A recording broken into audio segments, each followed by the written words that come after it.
ಪ್ರಿಯರಾದವರೇ, ಇಂದಿನ ನಿರೀಕ್ಷೆಯ ವಾಕ್ಯ ಈ ಕಾರ್ಯಕ್ರಮಕ್ಕೆ ನಿಮ್ಮೆಲ್ಲರಿಗೂ ನಮ್ಮ ಸ್ವಾಗತಗಳು. ಇಂದಿನ ನಿರೀಕ್ಷೆಯ ವಾಕ್ಯ ಯೋವೇಲ ಪ್ರವಾದನೆಯ ಗ್ರಂಥ, ಅದರ 2ನೇ ಅಧ್ಯಾಯದ 21ನೇ ವಾಕ್ಯ. The book of Joel chapter 2 verse 21. ಭೂಮಿಯೇ ಹೆದರಬೇಡ, ಹರ್ಷಿಸು, ಉಲ್ಲಾಸಿಸು, ಯೆಹೋವನು ಮಹತ್ ಕಾರ್ಯಗಳನ್ನು ಮಾಡುವನು. ಒಂದು ಅದ್ಭುತವಾದಂಥ ವಾಗ್ದಾನವನ್ನು, ನಿರೀಕ್ಷೆ ಕೊಡುವಂಥ ಒಂದು ಪ್ರವಾದನೆಯನ್ನು ದೇವರು ಇವತ್ತು ನಿಮ್ಮ ಸಂಗಡ ಮಾತಾಡ್ತಿದ್ದಾನೆ. ಏನು ಹೇಳ್ತಿದ್ದಾನೆ? ಭೂಮಿಯೇ ಅಂದರೆ ದೇಶವೇ, ಅಂದರೆ ನನ್ನ ಪ್ರಜೆಗಳೇ, ನನ್ನ ಮಕ್ಕಳೇ, ನಿಮಗೊಂದು ಸುದ್ದಿ ಹೇಳ್ತಿದ್ದೇನೆ, ಹೆದರಬೇಡ. ಯಾರನ್ನು ನೋಡಿ ಹೆದರಬೇಡ ಅಂತ ಹೇಳ್ತಾರೆ? ಹೆದರಿಕೆ ಉಳ್ಳವರನ್ನು ನೋಡಿನೇ ಹೆದರಬೇಡ ಅಂತ ಹೇಳೋಕ್ಕೆ ಸಾಧ್ಯ.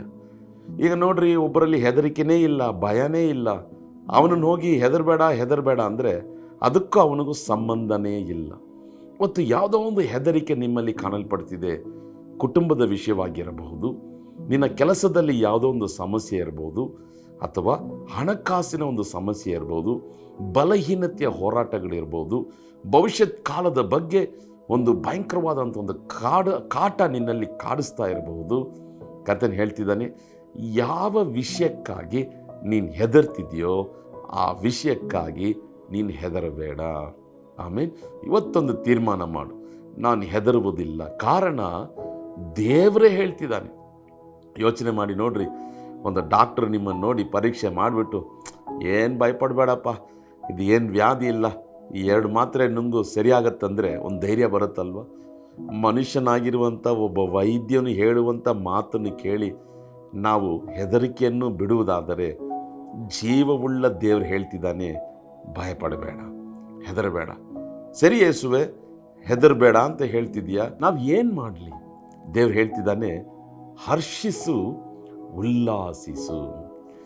ಹೆದರಿಕೆಗೆ ಬದಲಾಗಿ, ಭಯಕ್ಕೆ ಬದಲಾಗಿ ನೀನು ಸಂತೋಷಪಡು, ನೀನು ಉಲ್ಲಾಸಿಸು.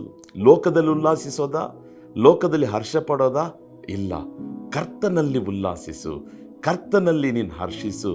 ಯಾಕೆ ಸ್ವಾಮಿ ನಾನು ಸಂತೋಷವಾಗಿರಬೇಕು? ಯಾಕೆ ಸ್ವಾಮಿ ನಾನು ಹರ್ಷಿಸಬೇಕು? ಯಾಕೆ ಸ್ವಾಮಿ ನಾನು ಆನಂದವಾಗಿರಬೇಕು? ಯಾಕೆ ಸ್ವಾಮಿ ನಾನು ಉಲ್ಲಾಸ ಪಡಬೇಕು?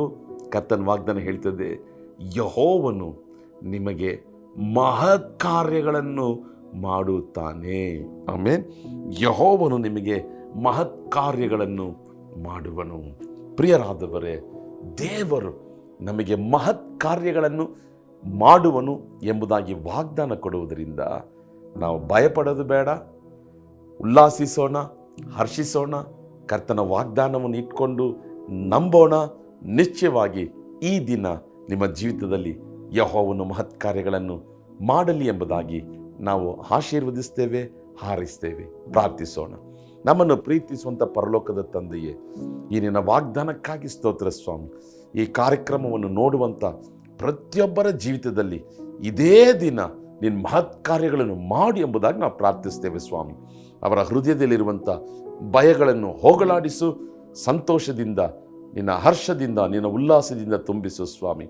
ಈ ದಿನ ಅವರಿಗೆ ಆಶೀರ್ವಾದದ ದಿನವಾಗಿರಲಿ, ಯೇಸುವಿನ ನಾಮದಲ್ಲಿ ತಂದೆಯೇ, ಆಮೇನ್, ಆಮೇನ್. ಭಯಪಡಬೇಡ್ರಿ, ಉಲ್ಲಾಸಿಸಿರಿ, ಕರ್ತನಲ್ಲಿ ಯೆಹೋವನು ಮಹತ್ ಕಾರ್ಯಗಳನ್ನು ಮಾಡುವನು. God bless you. Have a blessed day.